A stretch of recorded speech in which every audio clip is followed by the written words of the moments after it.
دین vibes, دین کی آواز۔ اب یہ جو مرکز عبادت ہے، یہاں بندہ جاتا ہے تو عبادت کا لطف بھی وہاں آتا ہے۔ اللہ کی شان کریمی دیکھیے کہ اللہ نے وہاں پر عبادت کا ریٹ بڑھا لیا۔ چنانچہ ایک بندہ اپنے گھر میں ایک مرتبہ سبحان اللہ کہے، ایک نیکی ملے گی، لیکن اگر بیت اللہ میں جا کے سبحان اللہ کہے، 1,00,000 نیکی اس کو ملے گی۔ گھر میں 1 روپیہ خرچ کرے تو 1 روپیہ صدقہ کرنے کا ثواب ملے گا۔ بیت اللہ میں جا کے 1 روپیہ خرچ کرے، اللہ تعالیٰ 1,00,000 روپیہ خرچ کرنے کا ثواب عطا فرمائے۔ آپ نے کوئی ایسا شہنشاہ دیکھا ہے جو اتنا اجر بڑھا دے؟ اس لیے مکہ مکرمہ کو سمائی دنیا کہا گیا۔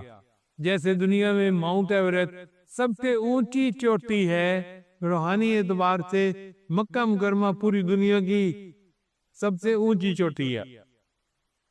جو مکہ مکرمہ پہنچ جاتا ہے وہ یوں سمجھے میں آسمان دنیا پہ پہنچ گیا اور بہت اللہ کے قریب ہو گیا، کیونکہ وہاں پر تجلیات ذات آ رہی ہیں۔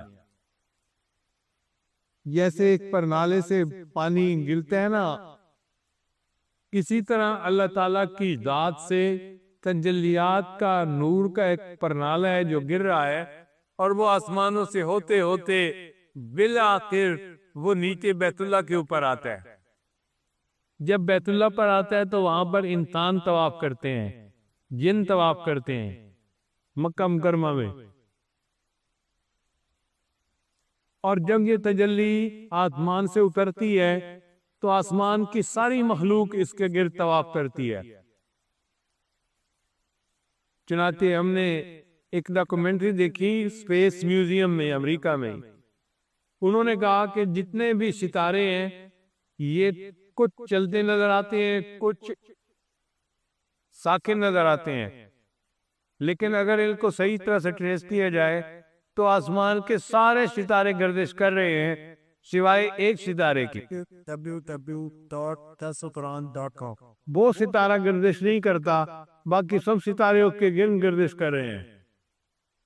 تو میں نے 7 عالم بیٹھے ہوئے تھے، ان سے کہا کہ کہیں یہ وہی ستارہ تو نہیں کہ جہاں سے تجلیات اتر رہی ہیں اور اللہ نے آسمان پہ بیت المعمور بنا دیا، اس کے گرد فرشتے طواف کرتے ہیں۔ جب وہ آسمانوں سے اترتا ہے ہر آسمان کے فرشتے طواف کر رہے ہوتے ہیں ان تجلیات کے گرد۔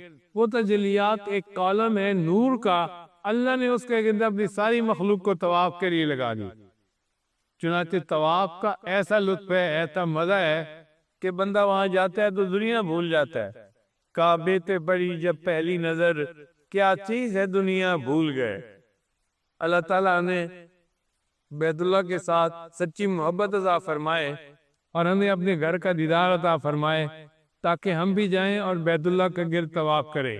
آج کل کپڑے دھونے کے لیے واشنگ مشینیں بن گئی ہیں، ان واشنگ مشینوں میں کپڑے ڈال دیتے ہیں، وہ کپڑے کو پانی لگاتی ہیں، صابن لگا کے گھما دیتی ہیں اور کپڑا بالکل صاف کر کے باہر نکال لیا جاتا ہے۔ اللہ تعالیٰ نے انسانوں کے دلوں کے لیے بیت اللہ شریف کو واشنگ مشین بنا دیا۔ میرے بندو، تم اپنے میلے دلوں کو لے کر آؤ گے، میرے گھر کے 7 چکر لگاؤ گے اور میں تمہارے دلوں کو صاف کر کے نکال لوں گا۔ اس لیے فرمایا وَمَن دَخَلَهُ كَانَ آمِنًا، جو اللہ کے گھر میں بیت اللہ میں داخل ہو گیا، مسجد حرام میں داخل ہو گیا، وہ امن پا گیا۔ کتنی بڑی بات ہے، اللہ کے غصے سے امن پا گیا، اللہ کے عذاب سے امن پا گیا، برے انجام سے امن پا گیا، جہنم سے امن پا گیا۔ وَمَن دَخَلَهُ كَانَ آمِنًا، جو بیت اللہ میں داخل ہو گیا وہ تو امن میں آ گیا۔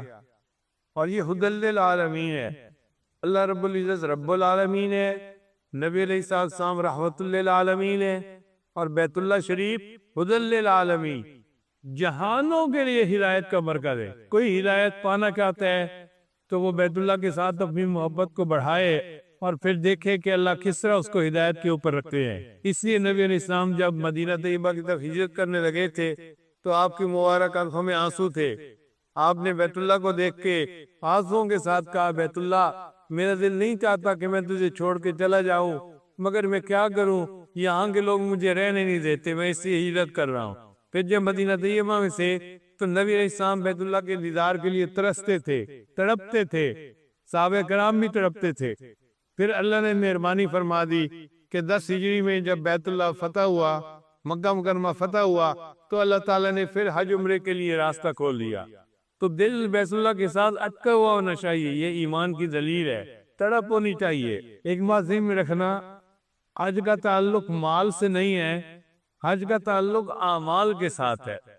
چنانچہ ہم نے بہت لوگوں کو دیکھا، بڑا مال ہوتا ہے، بلینر ہوتے ہیں، مگر حج کی توفیق نہیں ہوتی۔ اور کئی غریب لوگ ہوتے ہیں، کھانے نہیں ملتا، مگر حج کر کے آ جاتے ہیں، اللہ سبب بنا دیتے ہیں۔ دعا کرنی چاہیے کہ اللہ تعالیٰ ہم میں سے ہر بندے کو اپنے گھر کا دیدار عطا فرمائے، اور ہمیں بھی اس جگہ کی حاضری نصیب فرمائے۔ اس لیے کہ جو بندہ حج کر کے آتا ہے، حدیث پاک میں آتا ہے، رجع کیوم ولدت امہ، جس دن اس کی ماں نے جنم دیا تھا، جیسا اس دن گناہوں سے پاک تھا، حج کر کے اس طرح گناہوں سے پاک ہو کے بندہ واپس آتا ہے۔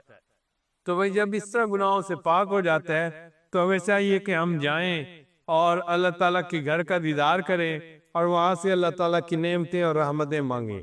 ہم نے عجیب بات دیکھی ہے کہ بیت اللہ شریف جو ہے نا، یہ چونکہ دلوں کا مقناطیس ہے، حج سے پہلے یہ دلوں کو کھینچ رہا ہوتا ہے۔ جیسے ہی حج مکمل ہوتا ہے تو جیسے پولیرٹی بدل جاتی ہے، یہ لوگوں کو دھکیلنا شروع کر دیتا ہے۔ ہر بندہ بھاگنے کی کوشش کرتا ہے، بھئی میری فلائٹ 2 دن جلدی ہو جائے، 1 دن جلدی ہو جائے، میرے کاروبار کا مسئلہ، میری بیوی کا مسئلہ، میرے بچے کا مسئلہ۔ 4 گھنٹے 6 گھنٹے پی آئی اے آفس کے اندر بیٹھے رہتے ہیں، جی فلائٹ جلدی کروانی ہے، وہ خود نہیں آ رہے۔ اس وقت بیت اللہ کی تجلیات ان کو دھکیل رہی ہوتی ہیں کہ جاؤ اپنے گھروں میں اور وہاں زندگی گزارو۔ اگر یہ تجلیات اسی طرح رہتی کھینچنے والی، تو جو بندہ ایک دفعہ بیت اللہ جاتا پھر کبھی واپس ہی نہ آتا، وہیں جا کے رہ جاتا۔ چنانچہ انسان وہاں جا کر حرم میں ایک نماز پڑھتا ہے، اس کو 1,00,000 نمازیں پڑھنے کا ثواب مل جاتا ہے۔ اب بتائیے یہ کتنی عجیب بات ہے، ایک نماز پڑھنے پر 1,00,000 نمازیں پڑھنے کا ثواب ملے۔ آپ ایک قرآن مجید وہاں جا کے ختم کریں، 1,00,000 مرتبہ قرآن مجید ختم کرنے کا ثواب مل جائے گا۔ اللہ تعالیٰ نے واقعی اپنے بندوں پر ایسی مہربانی کی، لٹ مچی ہوئی ہے۔ اللہ تیری عطا پہ قربان جائیں کہ تو نے اپنے بندوں کے لیے کیسی کیسی مہربانی فرمائی۔ اس لیے دعائیں کرتے رہیے، ظاہری اسباب ہیں یا نہیں ہے، اللہ بنا دے گا۔ یہ حسرت ہے گئی پہلے سے حج کرنا نہ سیکھا تھا، کفن بردوش جا پہنچے مگر مرنا نہ سیکھا تھا۔ تو دل کے اندر محبت ہو تو پھر اس سفر کا صحیح نتیجہ نکلتا ہے۔ لہذا ہماری دعا ہے کہ اللہ تعالیٰ حاضرین جتنے ہیں یا سامعین دور بیٹھے ہیں یا مرد ہیں خواتین ہیں، اللہ سب کو اپنے گھر کا دیدار عطا فرمائے اور ہمیں بار بار دیدار عطا فرمائے۔